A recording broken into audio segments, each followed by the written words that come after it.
Bom, e por fim, aí, esses problemas aí mais comuns na tireoide, que tipo de solução que a gente pretende com essa conscientização?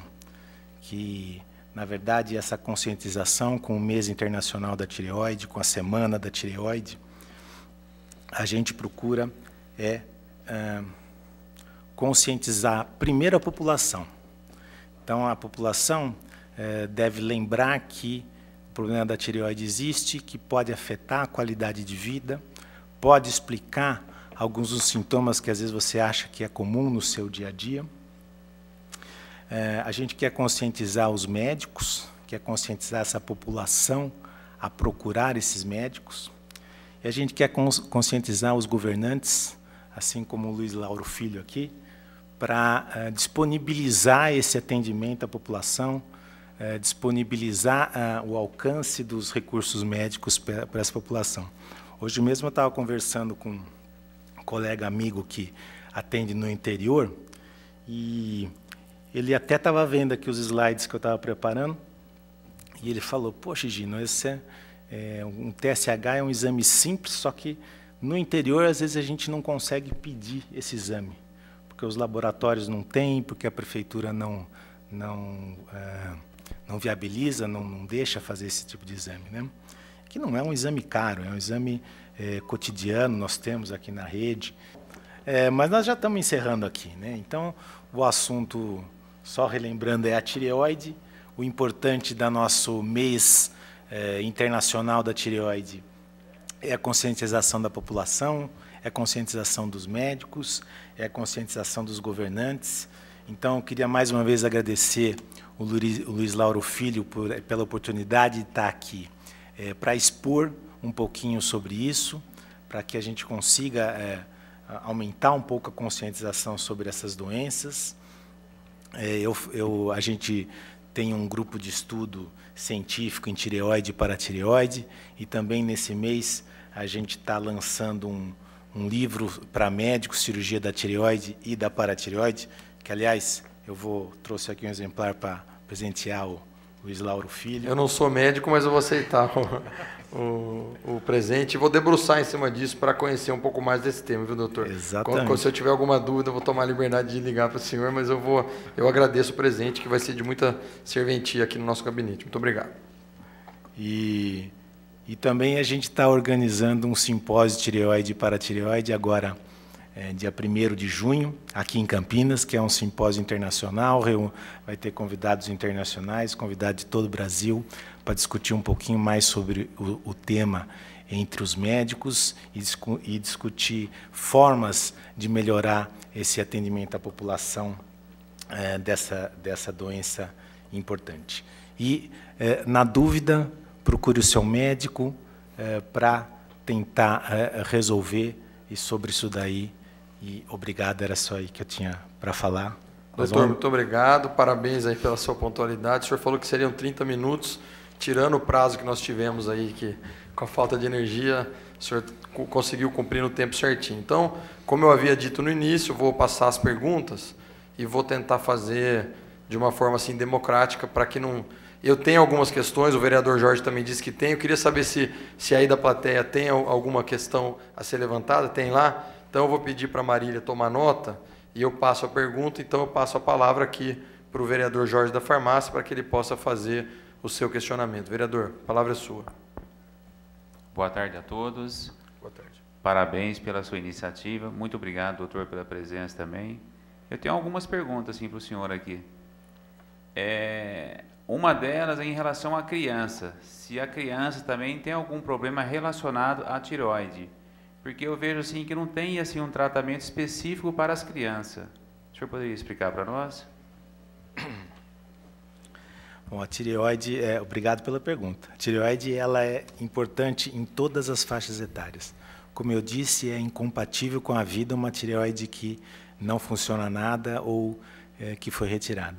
Entre as crianças, por exemplo, existe o hipotireoidismo congênito, que é um dos exames que é obrigatório lá naquele exame do pezinho, feito o teste para saber se a criança tem ou não. Então, o Brasil hoje ele está bem servido dessa parte. Todo mundo faz o exame do pezinho e previne essa patologia que seria grave, que é o hipotireoidismo congênito. Agora, depois dessa medida inicial, realmente pouco se pesquisa em criança, porque também é pouco frequente. Ele é uma doença mais frequente em adultos jovens, em mulheres, né? E jovens e idosas também. Doutor, eu vou fazer uma pergunta. O senhor disse que as doenças provenientes do problema da tireoide prejudicam a gravidez, né? E eu tenho visto que muitos testes que podem prevenir algum tipo de problema, eles deixam de ser feitos muitas vezes pela rede pública ou pelos hospitais. Minha pergunta: existe por lei ou nos procedimentos médicos algum teste da mulher gestante para saber se ela possui ou não algum problema da tireoide? De um modo geral, também, entre os exames de rotina que se faz nas gestantes, no pré-natal, também se recomenda fazer a medida do TSH.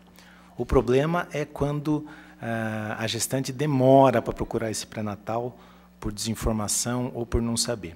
A pessoa que tem problema da tireoide é mais fácil, é aquela que já sabe, né?